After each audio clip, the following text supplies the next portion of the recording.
দেখতে দেখতে একদিন শুনবেন আপনাদের এই পরিচিত আনিসুর রহমান আশরাফি, যে আপনাদের গ্রামে আসতো, বয়ান করত, হঠাৎ একদিন শুনবেন সেও নাই, সেও হারিয়ে গেছে অন্ধকার। এটাই বাস্তবতা, এটাই চির সত্য। এতটা চির বাস্তবতায় আমরা ভুলে যাই কেমনে। ভাই, যুবক ভাই, নামাজ না পড়ে কেমনে থাকো?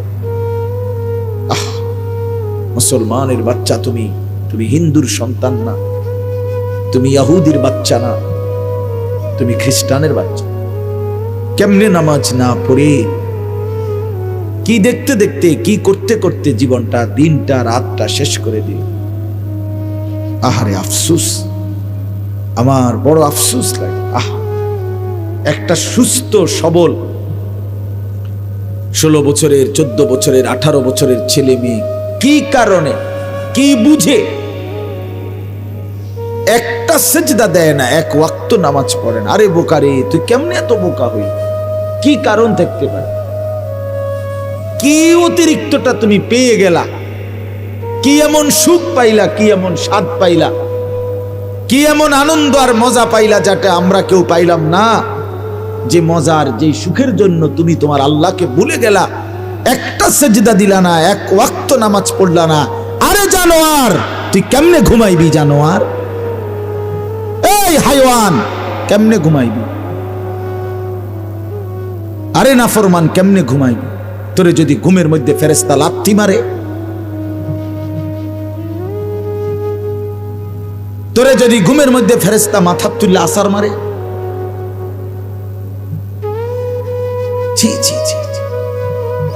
2টা বছর এক পবিত্র মায়ের, মুসলমান মায়ের দুধ পান করছে যেই মানুষটা, যেই ছেলেটা, মেয়েটা, সে আল্লাহকে চিনে না কেমনে? মায়ের পবিত্র দুধ তো আল্লাহরই দেওয়া, মায়ের বুকের স্তনের দুধ তো আল্লাহর দেওয়া। সন্তান প্রসবের 1 মিনিট আগেও যেই বুকে দুধ ছিল না, আবার দুধ ছাড়ানোর নির্ধারিত সময় পরে আবার যেখানে থাকে না, শুধুই কেবল এর চাইতে জ্বলন্ত নমুনা আর কি হইতে পারে? কথা বলেন না কেন? যে এটা যে আল্লাহ দিছে, এর চাইতে জ্বলন্ত নমুনা আর কিছু হইতে পারে? যে গতকালকেও ছিল না, আজকে সন্তান প্রসব হইল, আজকে দুধ বাসলো মায়ের বুকে, আবার দুধ ছাড়ানোর 2 বছর শেষ, আবার সেই দুধ বুকের হাকে হারিয়ে গেল, মায়ের স্তনের দুধ। তাহলে এটা যে সরাসরি ভিন্ন কেউ দিচ্ছে, এটা কি বোঝা যায় না?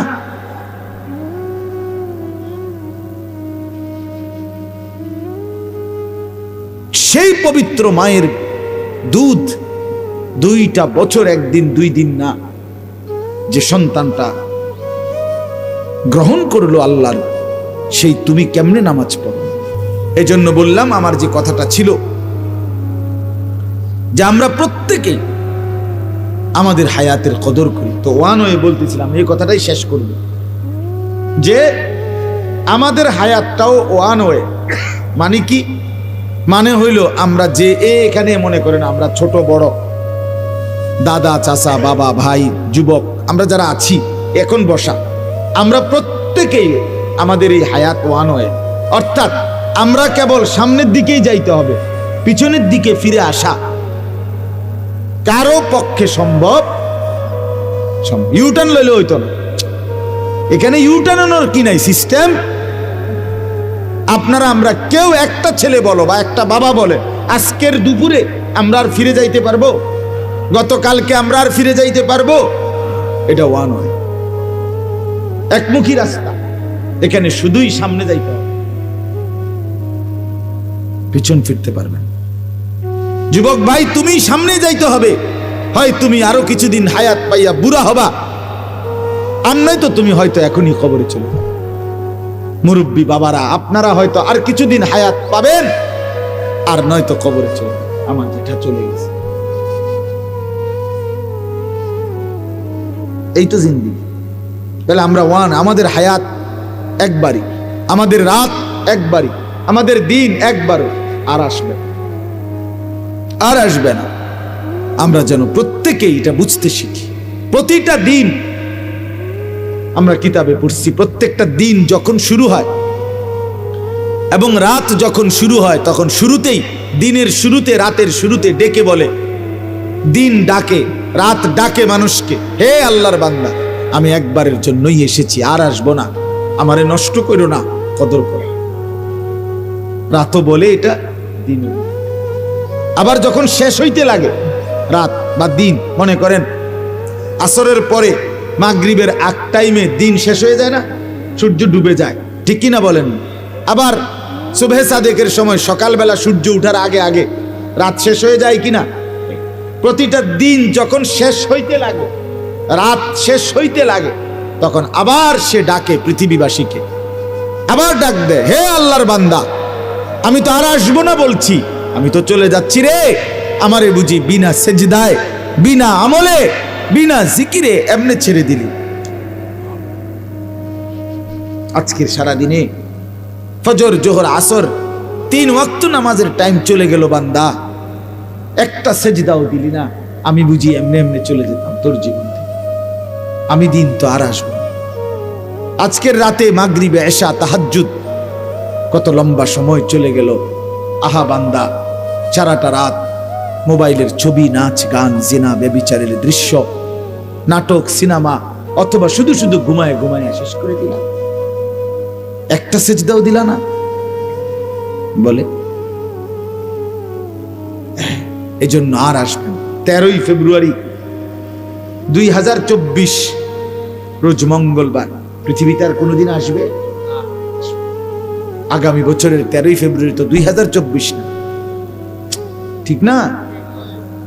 আগামী মঙ্গলবার তো আগামী মঙ্গলবার, কিন্তু সেটা তো 13ই ফেব্রুয়ারি না, আর আসবে।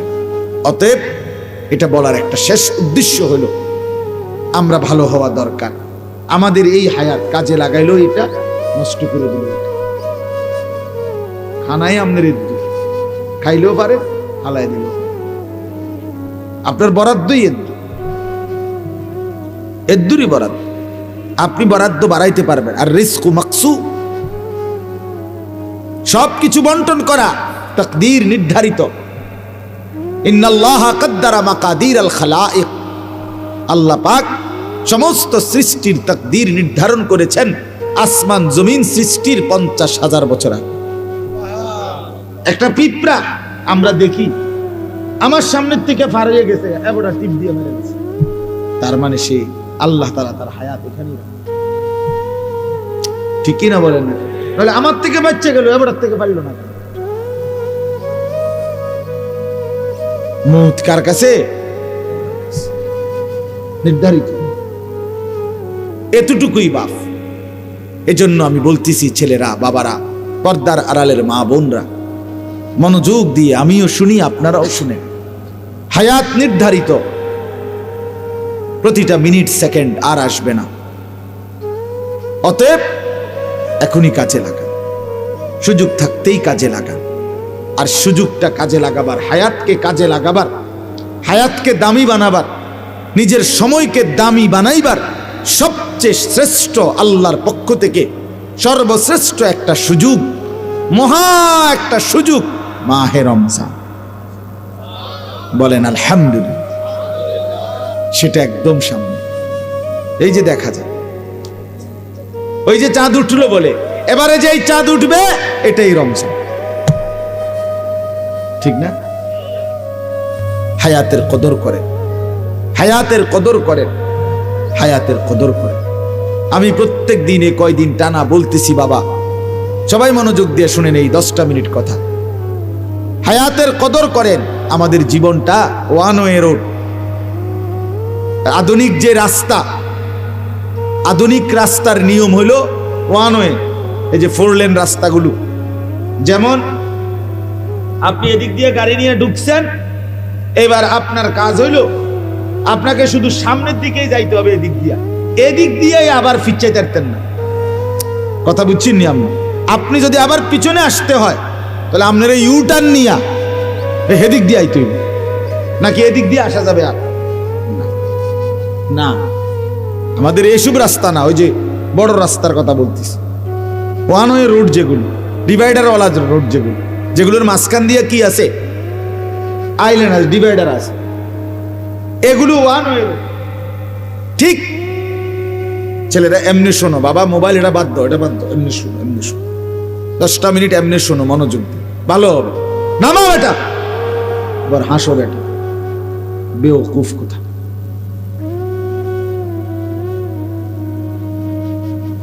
নামাও, এমনি শোনো বেটা।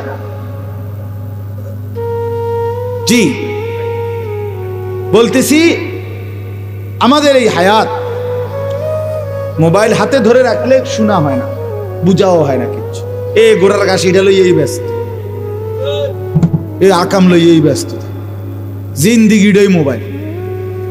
আসো মোবাইলের দিকে চাইয়া, কান দেও মোবাইলের দিকে, ঠ্যাঙ্গালগি দেও মোবাইলের দিকে চাই, চুলেরে নিজে নিজে লারে টানে পিচ্চায় আউগায়, হ্যাঁ তার সিরা প্রতিবন্ধী নিজে নিজে। অনেক পোলা পায় না, আমি দেখি যে নিজে নিজে এরকম করে চুলেরে ঘুরায় হাঁটে, একবার কাইত হয়, একবার হতে কি করে, আবার নিজে ছবি। হায় হায়, আমার মনে হয় পাবনার কোনো নাম্বার নাই হবে, অথচ আমাদের নাম্বার আছে।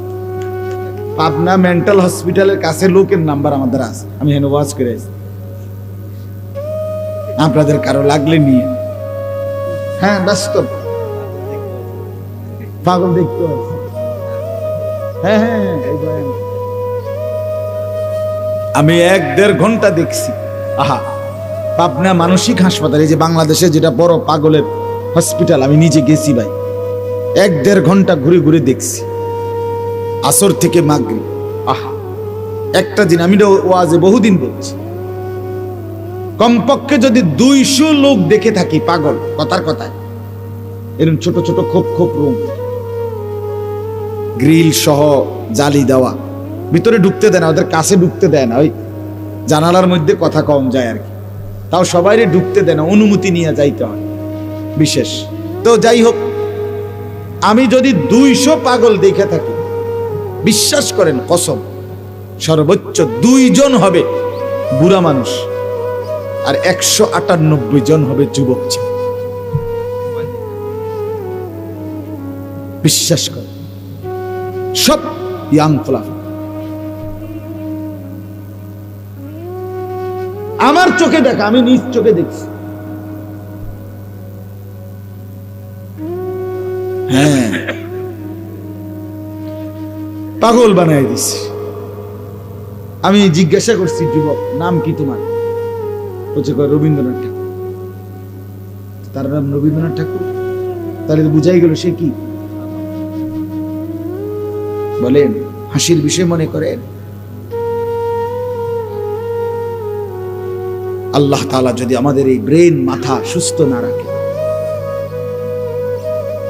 আমাদের কয়দিন আগে 10 তারিখ এই শনিবারে আমাদের কাবিলা আমাদের বুড়িচং উপজেলার কৌমি মাদ্রাসার সমস্ত সম্মিলিত একটা সম্মেলন হয়েছে, বড় সম্মেলন, অনেক বড় মাহফিল, কাবিলা ঈদগাহ ময়দান। তো ওইখানে একটা লোক পাশে, আপনার আমরা যেখানে মাহফিলের লোকরা বসছি, আমরা ওখানে দেখছি একটা লোক, এই একটা ছেলে যুবক প্রতিবন্ধী পাগল, আমি তারে দেখছি অনেকক্ষণ, তার দিকেই আমি তাকাইছিলাম, আমার এত মায়া লাগছে। সে নিজে নিজে একবার সোফাটার মধ্যে একবার এই পাশে, একবার এই পাশে আই, একবার কেমন জানি হাত লাড়ে, একবার হাসে, একবার আবার দাঁড়ায়। এই যে আহা, একদম সুন্দর, বিশ্বাস করেন, একেবারে টুকটুকে সুন্দর চেহারা, লম্বা চুলা ছেলে, এত মায়া লাগছে যে আহা, ছেলেরা বুঝতেছে না কিছু। এই জন্য বাবা আমি ধমক দেই এই উদ্দেশ্যে, দুশ্মনির জন্য না। আমি দুশ্মন না, তোমগরে বলার কেউ নাই, সবাই ছেড়ে দিছে, তোমরা আপন মা বাপই ভুলে গেছে, কেউ তোমগরে কিছু বল। তোমরা মোবাইলের হাতে জিন্দিগি তুলে দিছো, নারীর সামনে, জিনা ব্যভিচারের সামনে, অশ্লীল ছবির সামনে তোমরা জীবন তুলে দিছো। আর এখান থেকে ফিরে আসা বাপ কঠিন, খুব কঠিন। ইয়া লাইতানি কদ্দামতু লিহায়াতি, রব্বুল আলামিন বলেন হাসরের ময়দানে প্রত্যেকটা নাফরমান আফসোস করবে, হায় যদি দুনিয়ার হায়াতে থাকতে আজকের আখিরাতের জন্য কিছু পাঠাইতাম। ইয়া লাইতানি কদ্দামতু লি হায়াতি, হায় যদি দুনিয়ার হায়াতে থাকতে আজকের জন্য কিছু পাঠাতাম, এরকম বলবে।